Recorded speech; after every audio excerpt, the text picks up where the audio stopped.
I love to dream. I love to dream big. And I would encourage you, dream big. Whatever it is, some thought that God has put in your heart, it's not by accident, it is a reason.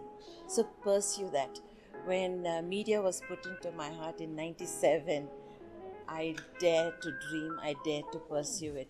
And today, almost 25 years later, it is a norm. But those days, nobody thought that media would be a normal lifestyle. So today, the dream that you have may not be normal. Maybe it'll take some years for people to accept, or maybe it'll take only a few days for people to accept. But whatever it is, be strong, be courageous, dare to dream, dare to work hard, be consistent, and follow your heart, and God will bless your efforts.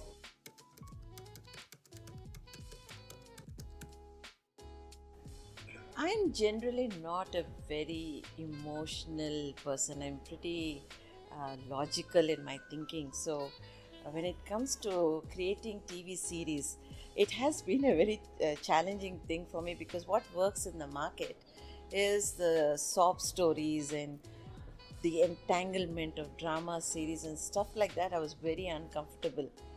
But when God had given me that direction of addressing social issues, social causes, it was a story in itself, and also a reason where people needed to get involved and make a difference in the society. I think that was a breakthrough that I had received with in terms of showcasing social issues and what people can do and how they can be responsible.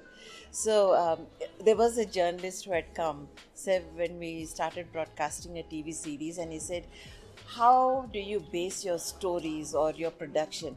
I said, most of it is based on biblical values, because this is something that there is a solution for every problem. And I know there is a biblical solution for every problem, and I want to present that to the people because I am convinced about it. But he said, how can you be popular?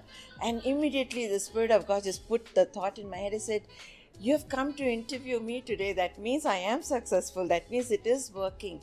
So I can say with confidence that yes, there is different scenarios, there is different perspectives, there is different things that work in media. But if we are connected with God and if we know what He wants to be conveyed at this time and season, He will give us the creativity to present it in a way that is reachable, that people can relate to. So I've been more on the softer side of it. There are few topics that are heavily sensitive, but we have tried to present it in a different way. Like even with the graphic scenes and all that, I've tried a lot to present a different perspective, because that's what is my calling. I believe my calling is to challenge the perspectives of people. So most of our productions are like that, challenging the perspectives of people. So the style of production also is challenging the perspective or the expectations of people.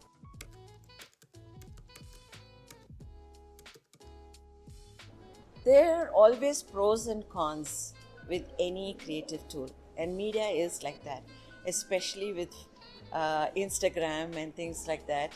Filters are awesome. We want to look presentable, we want to look acceptable to people. But you know what? There is a niche that you can create for yourself. It doesn't have to be in the way people look at, the standard thing. I am fat, I am dark, and I don't care in a sense, because I know who I am and I know I have something to offer. And if you're following me on Instagram or on Facebook or something, it's because you want to hear me, what I have to say, not the way I look. But that doesn't mean I have to be shabby or anything. I have to look after myself. The way I present myself is the way I have a relationship with the Lord. So if I say my body is a temple of the Holy Ghost, you know what? I need to represent that in the way I dress up, the way I speak, the way I behave. So everything is related. So I would suggest, my friends, do not go with the norms of the world. Don't be fake, because they will know. Their followers, especially this generation, they're quick to identify who's fake and who's original. and we need to be authentic. Our God is authentic. Let us be authentic. Let our life speak volumes.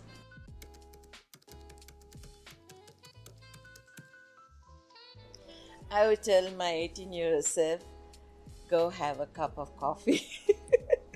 Go enjoy life a little bit more with friends of your age group, because most of the time I always was with adults, with grown-ups, so I didn't really hang out with my friends as much as I should have.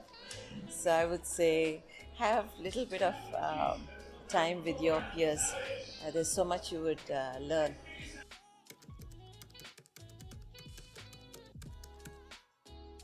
I always thought I'm going to retire at 45. That was my benchmark. So thinking about 60 years is like, I never thought I could make it, okay, honestly.